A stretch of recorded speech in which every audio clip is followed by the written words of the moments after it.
Bonjour à tous les amis, Zach Mwikassa, fondateur de Mwikassance.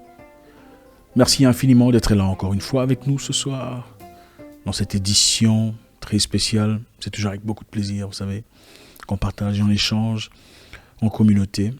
C'est la famille, vous savez, depuis un temps. Merci à tout le monde, merci à tous ceux qui nous suivent depuis longtemps, vous êtes très appréciés. Merci aux nouveaux, votre première fois avec nous, enchanté. J'espère qu'à la fin de cette vidéo, vous n'en sortirez pas bredouille. C'est avec beaucoup de plaisir qu'on va encore une fois échanger aujourd'hui sur un sujet pertinent, un sujet très intéressant, un sujet important surtout à notre société. Nous avons tous déjà rencontré, n'avons-nous jamais déjà rencontré des gens déloyaux? Nous avons tous des gens déloyaux, des gens malhonnêtes, qu'on appelle peut-être un peu vulgairement des traîtres. Une personne à qui vous faisiez confiance, n'est-ce pas, autrefois très proche de vous, mais avec le temps, vous réalisez qu'elle n'est en effet pas du tout ce qu'elle prétendait. Et ça fait souvent très mal, dépendamment de la relation que vous partagiez autrefois. Et ce n'est pas toujours des gens de loin, des gens distants. Okay, ça nous arrive très souvent venant des amis. Ça fait très mal quand c'est un ami proche, n'est-ce pas? Quand c'est quelqu'un, bon, une connaissance... On s'en fout, n'est-ce pas? C'est clair, on s'en fout. Mais quand c'est une personne sur qui on a placé notre confiance, un ami proche, quelqu'un de... Ça fait mal. Donc ça ne vient pas seulement des amis, ça peut venir d'un amoureux ou d'une amoureuse aussi, qui peut être déloyale, okay? Qui peut être une personne infidèle, malhonnête. Ça peut venir aussi des membres de famille, c'est pas toujours des amis, pas toujours des amoureux. Les membres de famille peuvent être déloyaux. Traître, n'est-ce pas? Donc aujourd'hui, on va voir un peu très rapidement comment gérer, comment traiter des personnes déloyales, des personnes traîtres, des traîtres, ok? Les traîtres. Vous savez, dans le monde, il y a deux catégories de personnes à qui on n'a jamais pardonné dans quelconque société. Il y a les tueurs et les traîtres. On les classifie dans le même rang. Les tueurs, c'est-à-dire les mauvais, les méchants, les gens qui sont prêts à prendre la vie, à faire des trucs aussi méchants que ça, et les traîtres. Et voilà pourquoi dans les pays, on parle de quoi? Haute trahison, n'est-ce pas? Quand tu trahis la nation, c'est une haute trahison. Pénible de quoi? De mort, pour la plupart des cas. On va faire très rapidement, ça fait très mal d'avoir des traîtres, des gens déloyaux, des Judas, hein, des parjures, des sournois, des gens malhonnêtes dans la vie. C'est des gens qu'il faut savoir gérer d'une façon très appropriée. Des félons, hein, des gens perfides. Ok. La première chose qu'on fait face à une personne traître, une personne déloyale, d'abord il faut arrêter de vous mentir à vous-même. Ok? Quand vous découvrez qu'une personne est traître, une personne est malhonnête, elle est déloyale, il faut arrêter de vous mentir. Je comprends que ça pourrait faire mal. C'est peut-être une personne que vous aimiez vraiment, que vous aimez vraiment. C'est peut-être quelqu'un de proche, quelqu'un pour qui vous avez des sentiments particuliers. Un ami que vous aimez beaucoup, un ami d'enfance. D'accord? Une amie d'enfance. Une personne avec qui vous avez partagé des souvenirs incroyables. Elle était un peu comme votre sœur, comme votre grande sœur, votre petite sœur, peu importe. C'est grâce à elle que vous avez appris certaines histoires. Il faut arrêter de vous mentir. Quand vous voyez les faits, quand vous voyez la réalité, quand vous vous apercevez, quand vos yeux s'ouvrent, arrêtez de vous mentir. C'est-à-dire arrêtez de vous voiler la face. Quand vous avez les preuves de ce qu'elle a fait, les preuves irréfutables de ce qu'elle a dit, des éléments de ce qu'elle présente de vous en dehors de votre présence, arrêtez de vous mentir. Okay, c'est la première chose à faire. Faites face à la réalité. Comprenez une chose. On vit avec des gens, comme le disait très bien ma mère, quand on est jeune, n'est-ce pas? On est bébé, qu'est-ce qu'on mange? Du lait.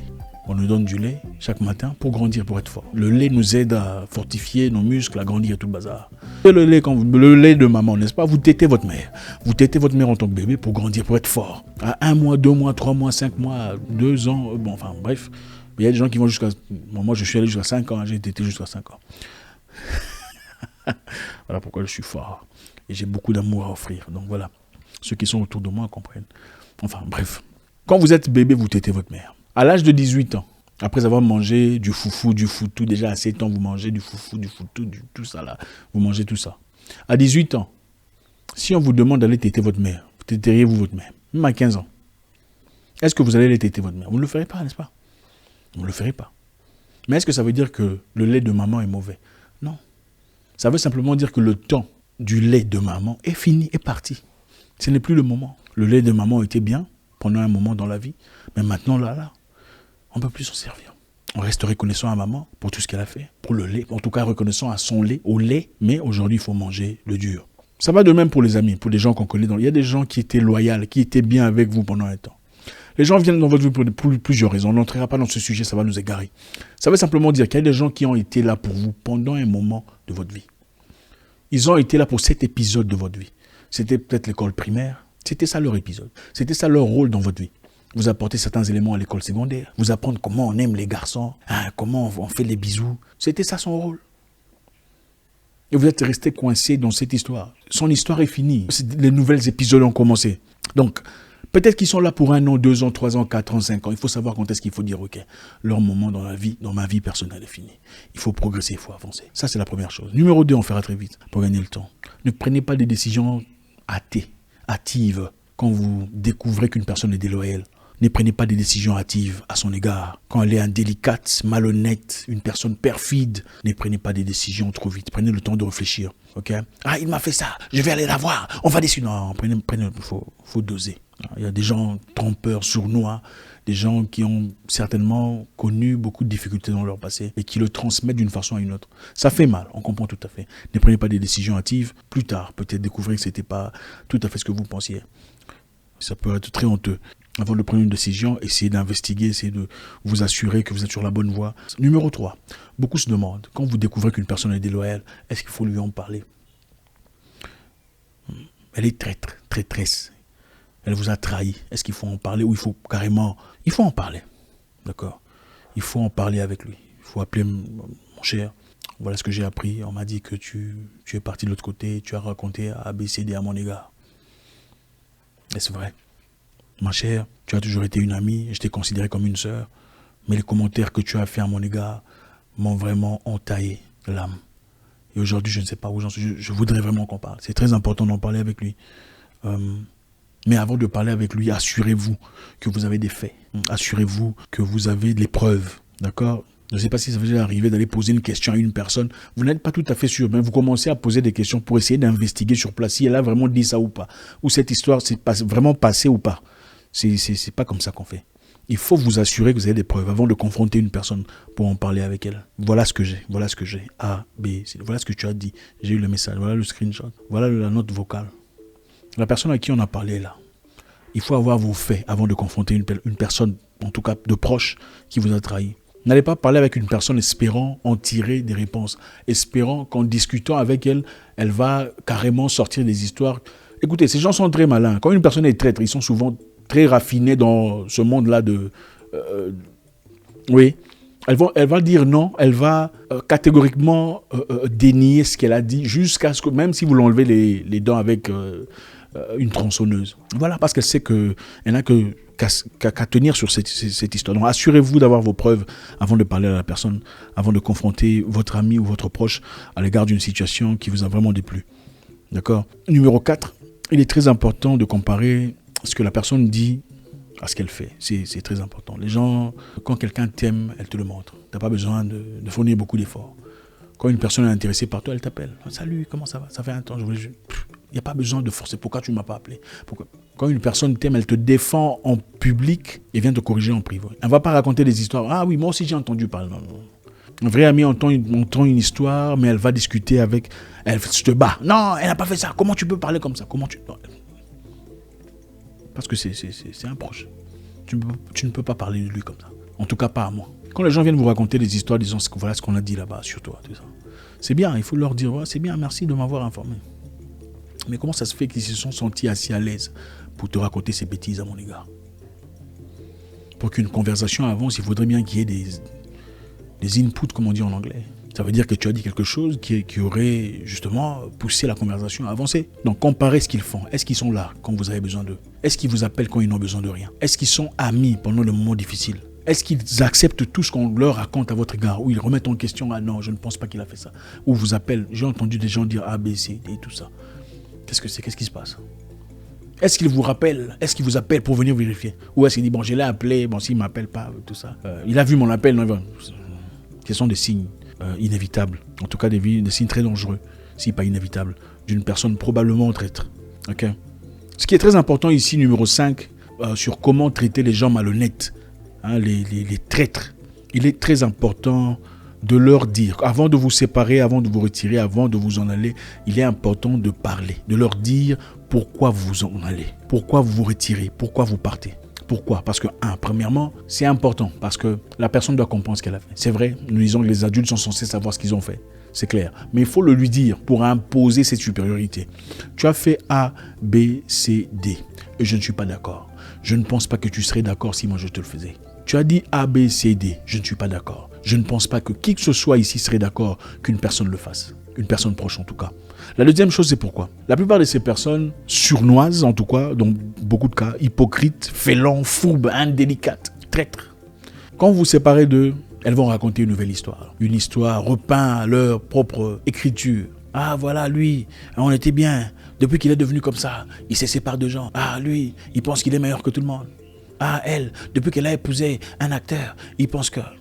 Elle, depuis qu'elle est en relation avec une personne célèbre, elle va raconter des histoires, en tout cas pour vous faire passer vous pour un méchant. Je sais que beaucoup parmi vous, vous vous en foutez, on peut tout à fait comprendre. Mais il est important de renverser la vapeur, de placer les histoires là où il se doit. En tout cas, dites-le lui, ok? Et aussi, dites au moment nécessaire, voilà les raisons pour lesquelles on s'est séparés. Ok? Ce n'est pas du tout de la magie. Tu es parti raconter des bêtises à mon égard, malgré notre relation. Tu as chuchoté des choses inacceptables à mon égard, malgré notre relation. Regardez, moi je vais vous dire un truc. Moi je suis quelqu'un de très loyal. Je suis le genre de personne, si on est amis, et ça s'est passé même quand j'étais petit. On est amis et on fait face à des groupes ennemis, des gens en tout cas qui ne nous aiment pas, et ils s'attaquent à toi. Ils sont peut-être à 6 ou à 7. Moi je sautais là-dedans. Si on va nous battre tous les deux. Je ne laisserai pas qu'on te tape toi seul pour que je parte dire, c'est lui qu'on a attaqué. Non, je ne suis pas comme ça. Il y a une personne avec qui, une personne que je côtoyais. Nous sommes une fois dans un pays, en tout cas un pays anglophone, tout ça. On est parti, on s'est fait menacer par des gens qui étaient armés, tout ça. Mais quand ils sont venus, quand ils sont venus, il est resté 3 secondes, il a pris fuite, il m'a laissé tout seul. Ils ont essayé de me fouiller, je me suis débattu. Moi, je ne rigole pas. Je n'étais pas armé, mais je dis non. En fait, ils voulaient prendre mon portefeuille. Ils voulaient prendre mon portefeuille. Moi, je lui dis non, attendez. J'ai ouvert le portefeuille parce qu'il y avait des choses très importantes que je ne pouvais pas perdre. J'ai sorti l'argent, je lui ai donné l'argent, j'ai gardé le portefeuille. Il était surpris. Imaginez un peu. Un monsieur vient avec son couteau et un flingue. Tu lui dis non, attendez, moi je vous donne l'argent. Voilà ce qui s'est passé. Bon, lui, il a pris fuite. Et ça m'a beaucoup énervé. Je lui ai dit pourquoi tu as fui. Pourquoi tu as fui? C'est de la trahison, pourquoi tu as fui? Si tu vas fuir, il faut me dire, mon cher, on y va. Si tu me dis, on y va, je sais qu'on fuit. Si tu te tais, tu boudes, moi je comprends, nous sommes en mode guerre. Parce que devant le danger, c'est fight or run. Donc combat ou fuis. Si c'est run, il faut dire, mon cher, on y va. Si c'est combat, c'est combat. Toi, tu me laisses en état combat, mais toi, tu fuis. Ça ne se fait pas. Donc, c'était notre dernière conversation. Quand je lui ai dit, tu as fui, pourquoi? C'est un cas personnel. En tout cas, essayez d'ajuster ça par rapport à vous-même. Et voilà, numéro 6, sur comment traiter les gens malhonnêtes. Assurez-vous de payer tout ce que vous leur devez. Si vous avez leur argent, il faut rembourser. Il vous a donné de l'argent, vous avez gardé, il vous a prêté, il faut payer. Il y a des histoires qui sont restées sous le matelas, il faut rendre. Parce que ces histoires-là serviront de tremplin pour vous faire passer pour un mauvais. Ah, voilà comment j'ai fait ça. D'ailleurs, il me doit ça, il ne m'a pas payé par rapport au travail tel. Voilà tout ça. Même si c'est un domestique, ça pourrait être n'importe qui. Vous remarquez, le domestique parle au voisin par rapport à vos histoires de la maison. Ne dites pas que tu n'as pas fini le mois. Voilà, comme tu as fait 15 jours, on te paye 15 jours. Non, paye le mois. Il faut, même si c'est un chauffeur, peu importe, vous remarquez une personne déloyale, peu importe, donnez-lui ce qu'il lui doit, même en surplus pour vous. Voilà. Merci infiniment les amis, c'est avec beaucoup de plaisir, vous savez toujours, qu'on partage, on échange des idées, des pensées. Apportez-nous vos idées, c'est très intéressant, on veut savoir. Comme je dis très souvent, c'est pas toujours une question que Zach Mokasa parle à tout le monde. On aime ça, c'est bien, mais on veut votre implication et votre opinion. Ça nous aide aussi. Et comme je l'ai dit, autrefois, je lis personnellement les commentaires. Merci. Merci à tout le monde qui m'envoie des messages particuliers d'encouragement, ça fait plaisir. Je vous souhaite une excellente soirée. J'espère vous parler encore très bientôt dans une nouvelle vidéo. Au revoir.